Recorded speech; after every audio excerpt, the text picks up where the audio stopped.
Hello friends, welcome to my channel. You can search my all educational videos by typing Pravinesh publication on YouTube. If you like these videos, then please press the subscribe button and press the bell icon so you will get all the update. Do not forget to subscribe my channel. You can subscribe by pressing yellow button which is given on the bottom. So press the yellow button and subscribe my channel. Today I am going to explain standard 9 science biology chapter, that is chapter number 5. The heading of the chapter is the fundamental unit of life. Friends, in this lockdown period, if you don't have a physical textbook, then don't worry, you can download the textbook online. I have downloaded the textbook online. You can take a print or you can read it in your mobile phone. So now, let's begin this chapter. Friends, what are the living organisms made up of? So the answer is cell. What is cell? Cell is a basic, fundamental and structural block of all living organisms. Friends, we make our house. So, which is a structural unit of the house? Definitely, brick is a structural unit of house. So, same as cell is a structural and functional unit of all living organisms. Robert Hooke in 1665, he observed a coccell in his primitive microscope. So here in biology, the invention of microscope is very important. You can see on the screen the diagram of microscope. In this you can see the different parts. For example, eyepiece, that is to look into the cell, coarse adjustment and fine adjustment, then after arm, then after objective lens, stage, swivel, mirror, base, condenser, microscope slide, clip and body tube. So these are the different structure of microscope. In this diagram, it is simple microscope has it shown. You can search for different kind of microscope on internet. Right now, advanced microscope are there in our laboratory. So we can see the minute particle of our cell. Now what are these structures? That is cell. These structures look similar to each other. Together they form a big structures like an onion bulb. Friends, you can see the slide of onion bulb on the screen. Now friends, with the help of this microscope, we can observe onion bulb. Take a slice of an onion, peel out the thin layer of onion from inner side, put it on a slide and observe it under the microscope. You can see the diagram which is shown on the screen. Here in the screen you can see a dark spot, that is nucleus, and the dark boundary, that is cell wall. About this we will understand in detail later. What are these structures? These structures look similar to each other. Together they form a big structures like an onion bulb. We find from this activity that onion bulbs of different sizes have a similar small structures visible under a microscope.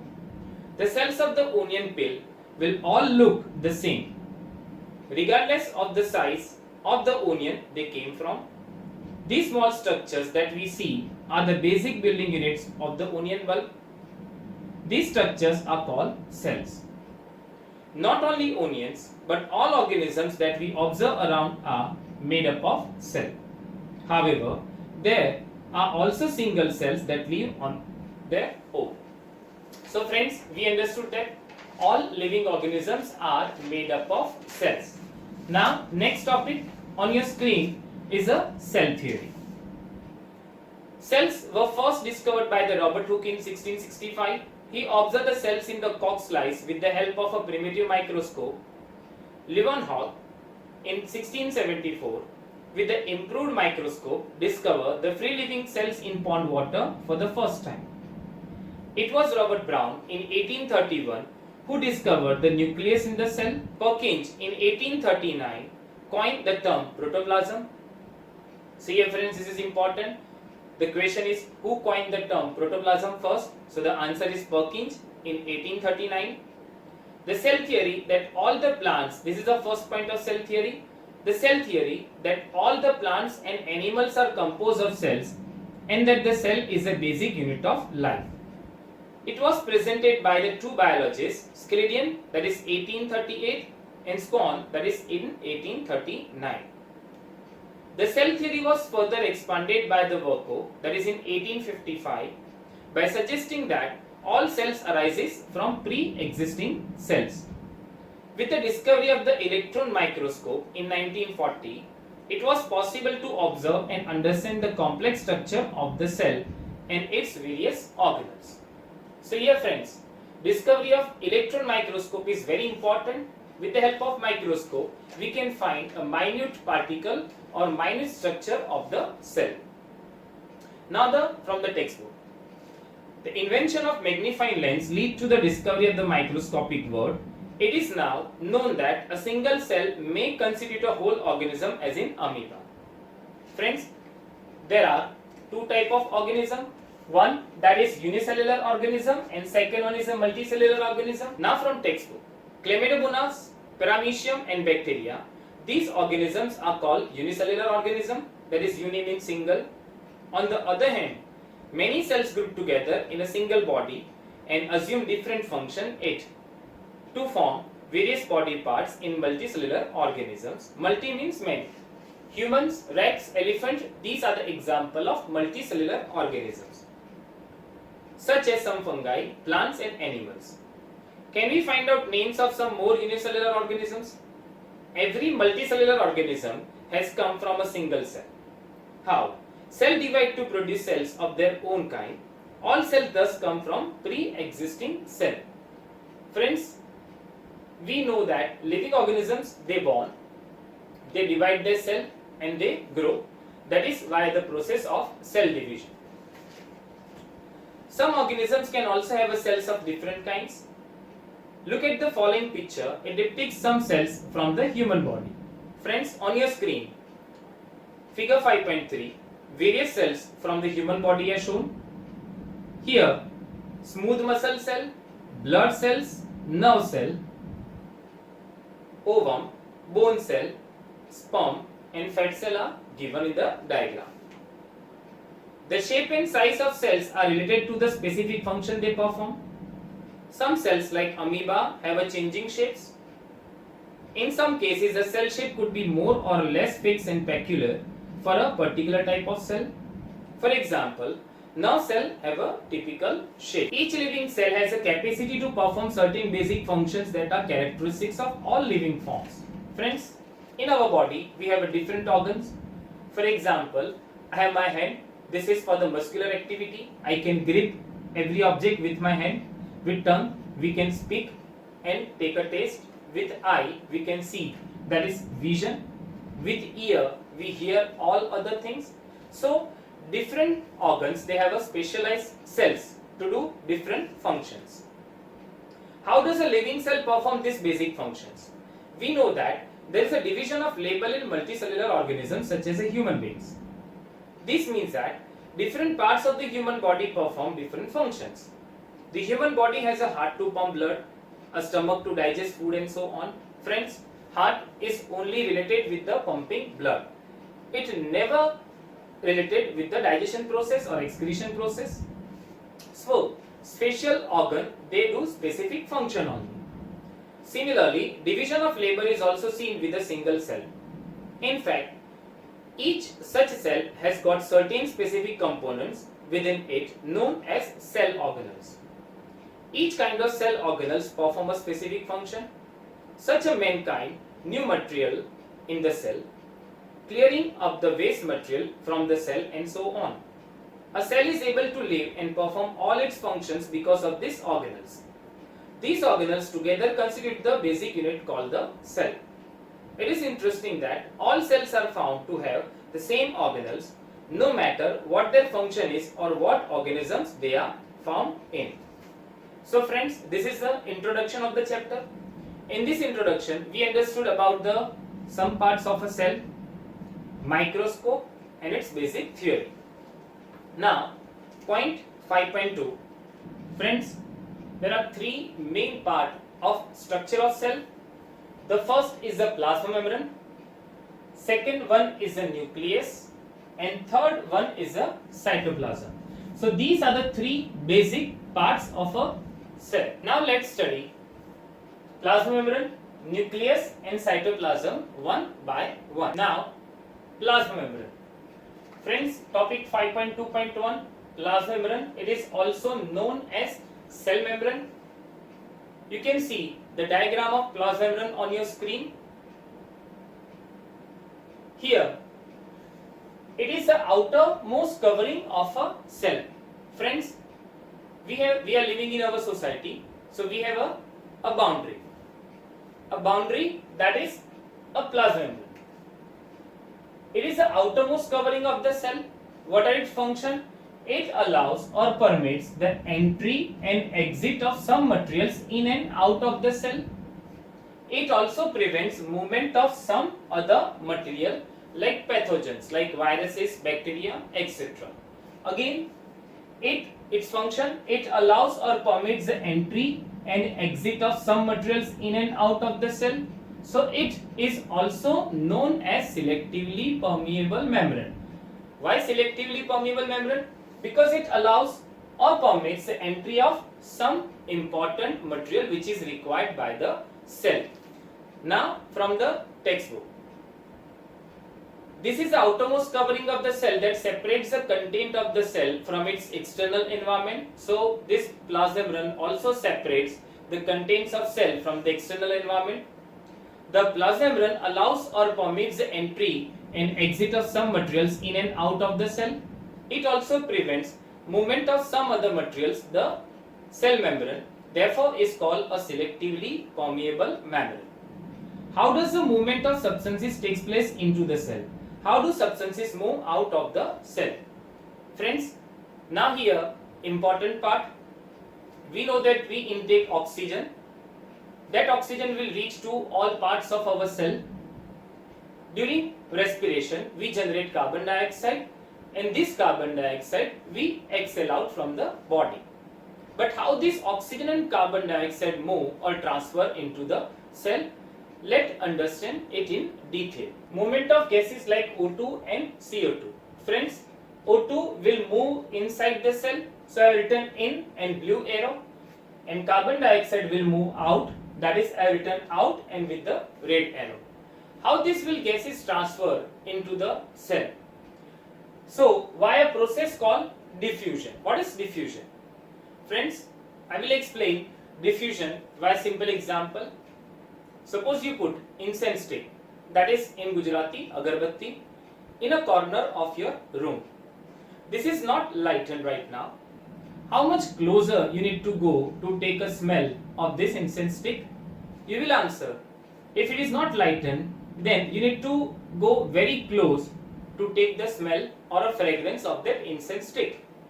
But if the same incense stick is lighted in a corner, then you can take the fragrance, you can smell it from far away distance. So here the diffusion process.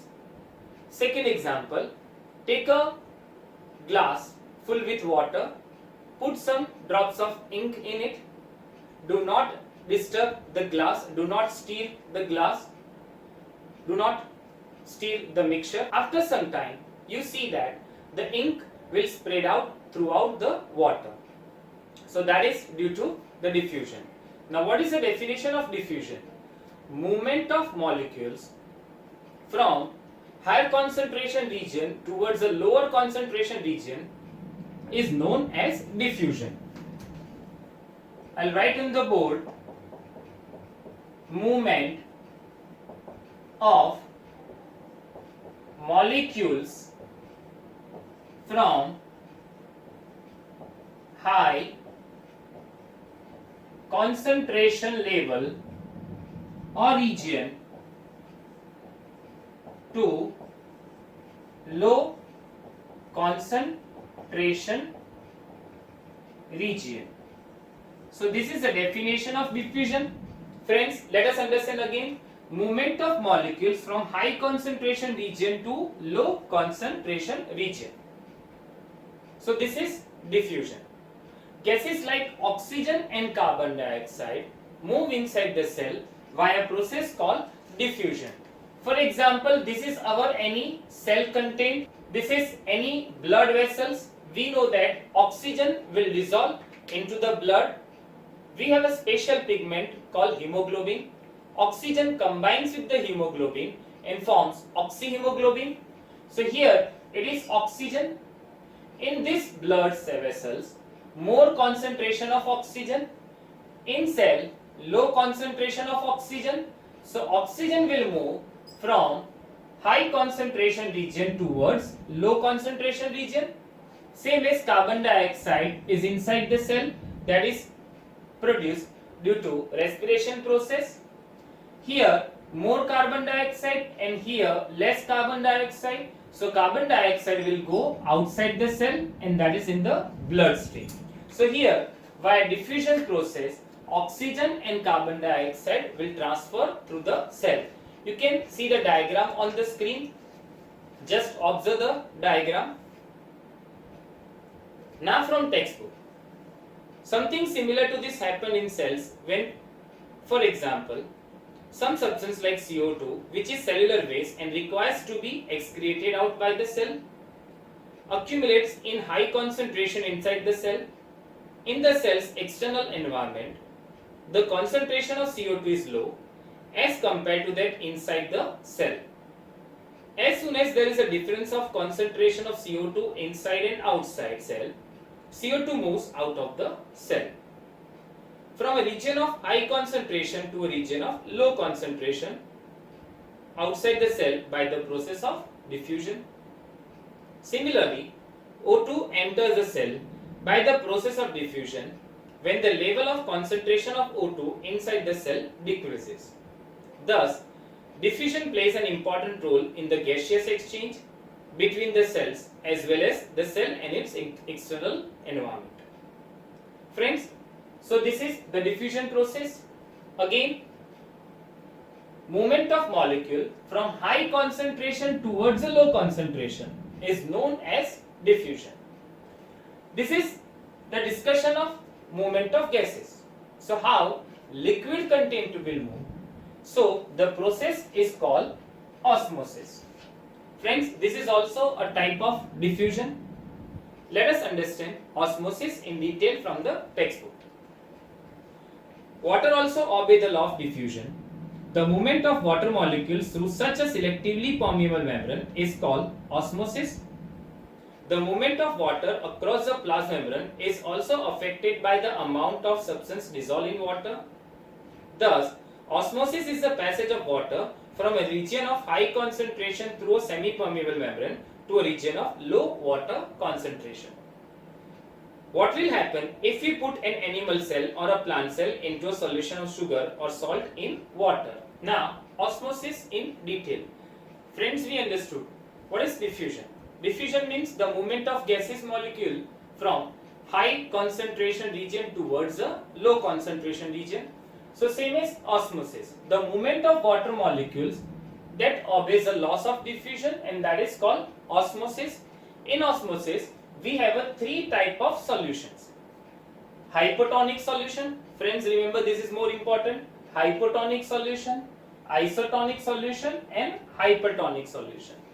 What happens when we put an animal cell or a plant cell in hypotonic solution? What is the meaning of hypotonic solution? For example, this is our cell. Outside the cell there is more water concentration, that is high water concentration, and inside the cell there is low water concentration. So water molecules will move inside the cell and the cell will swell up. Next, isotonic solution. What is the meaning of isotonic solution? Here, inside the cell and outside the cell, the concentration of water is same. That means the amount of water entering to the cell is equals to the amount of water leaving the cell. That means there is no net movement of the water molecules, the cell will remain the same. Next one is hypertonic solution. What is hypertonic solution? Inside the cell there is more amount of water concentration than the outside medium. So water will go out and the cell will shrink. Here we can say that in hypotonic solution the cell will swell up, it will remain same in size, and in this the cell will shrink. Now let us look at the diagram which is on the screen. You can understand the three types of solution, that is hypotonic solution, isotonic solution and hypertonic. Now from the textbook, point number 1, if the medium surrounding the cell has a higher water concentration, then the cell meaning that the outside solution is very dilute, so the cell will gain the water by osmosis. Such a solution is known as hypotonic solution.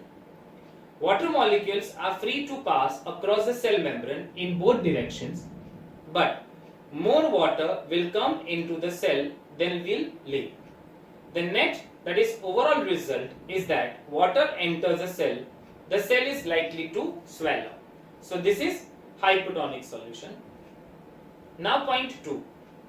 If the medium has exactly the same water concentration as a cell, there will be no net movement of water across the cell membrane.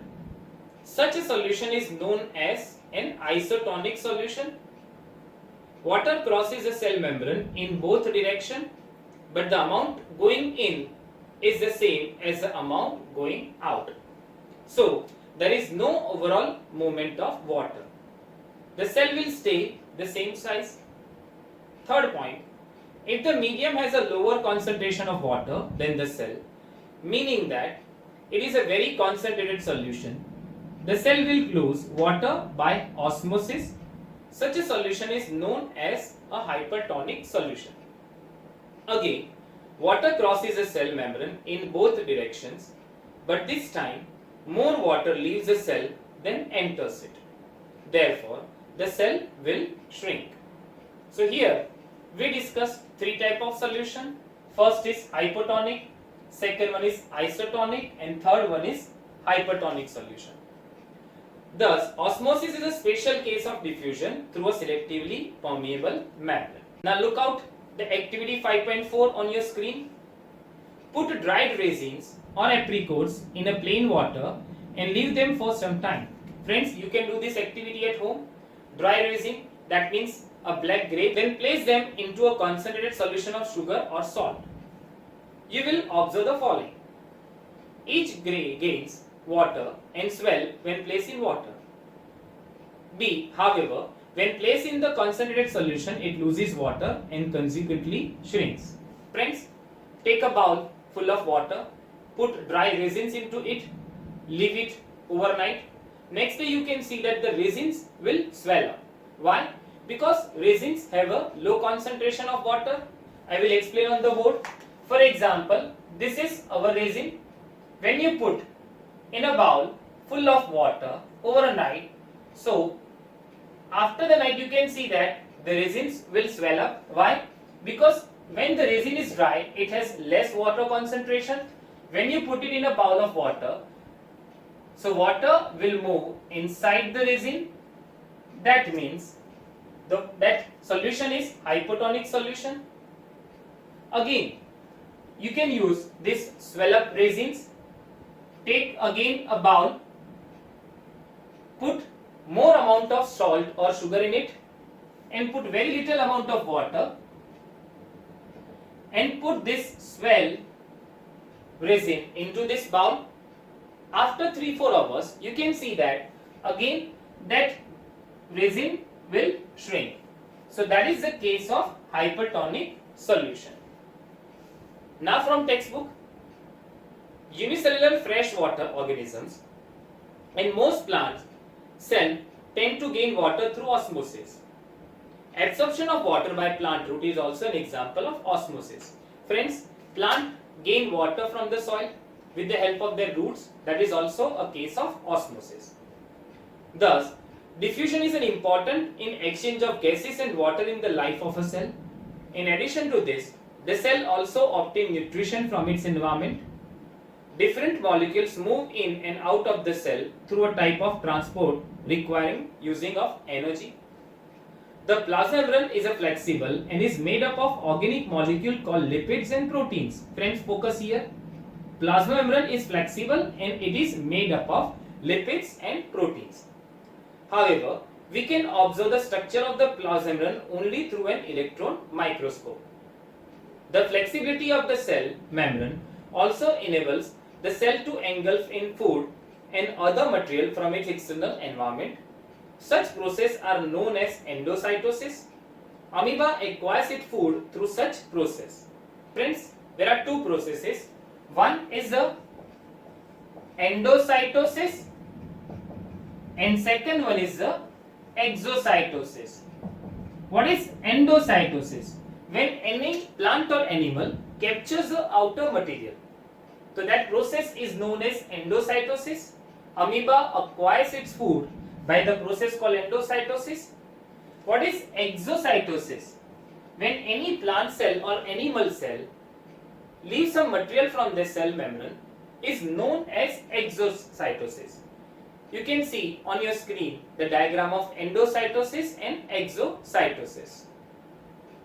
Friends, here we complete our topic number 1.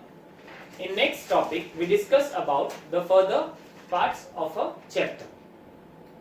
If you have any doubt, then you can contact me on my number, that is 9016487991.